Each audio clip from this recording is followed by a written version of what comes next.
Hey friends, welcome to Good God Talks here on YouTube. We're in a really fun series, getting to know God better by learning more about his attributes, his unchanging, good and trustworthy character and nature. And that helps us recognize him more when we're talking with him and when we're engaging with him in our everyday lives.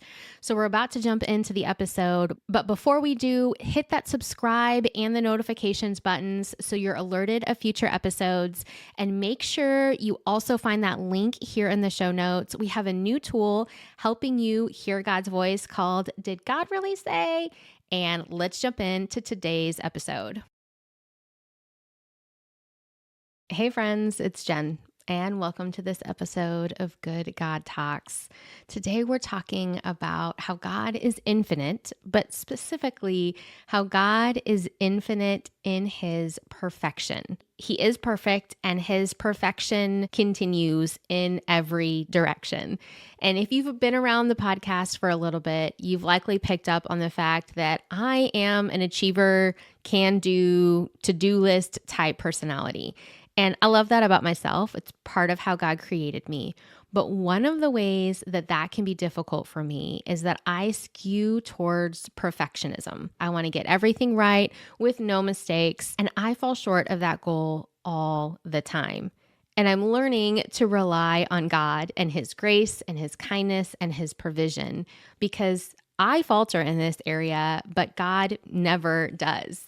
In theological terms, this attribute of God is sometimes referred to as God's absolute perfection. As humans, we're a mix of a whole bunch of things, and we show up differently at different days and different times in different circumstances. But God isn't partial that way. He's not like 50% loving and 25% justice and 25% truth. He is 100% of all of those things all of the time. We can't catch God on a bad day, and he doesn't use up any of those attributes. It's not like, oh no, God ran out of his love for today, so sorry, you're just going to have to deal with whatever you can get.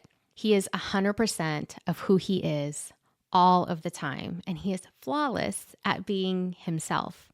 I want to read for us some verses that look at different aspects of God's perfection. In Deuteronomy 32, verse 4, it says, "The rock, his work is perfect, for all his ways are justice, a God of faithfulness and without iniquity, just and upright is he." In Psalm 18, verse 30, it says, "This God, his way is perfect. The word of the Lord proves true. He is a shield for all those who take refuge in him." Psalm 19, verse 7, "The law of the Lord is perfect, reviving the soul. The testimony of the Lord is sure, making wise the simple." So just in those three passages, we looked at his work, his ways, his laws, all being perfect. And in Deuteronomy 32, it talked about how his ways are justice.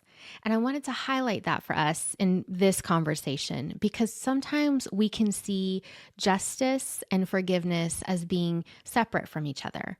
How can God be 100% just and 100% forgiving at the same time? Well, we see an answer for that in 1 John 1:9. "If we confess our sins, he is faithful and just and will forgive us our sins and purify us from all unrighteousness." Because God is perfectly to infinity all of these things, his forgiveness doesn't pull away from his justice. He is faithful to us and able to forgive us and uphold his justice because he paid the price for our debt of sin. In 1 John 4:16, it talks about how God is love. God doesn't fall short of love. He's not going to be more loving one day than he is another. And our actions don't change whether or not God's love for us remains. Now, we by our actions can change how much we receive from the good that God has for us, just as we saw in that passage about justice and forgiveness. But God remains the same. His love for us doesn't falter or change. And this can be hard to wrap our brains around because of our own human limitations. We can love and act justly, but we do so imperfectly. We can have good days and bad days with the people that we love, but God doesn't falter like that. He is flawless in who he is, and he doesn't ebb and flow in these attributes. And so there's a greater element of trust and reliance that we can have in trusting that he is infinitely perfect in being who he is. And I'm not saying that that's easy to do, but it is available to us. And so that's where we're taking this conversation with God today. And here's our question. God, how can I grow in trusting your perfection? I wonder what he wants to share with you. Have a good talk.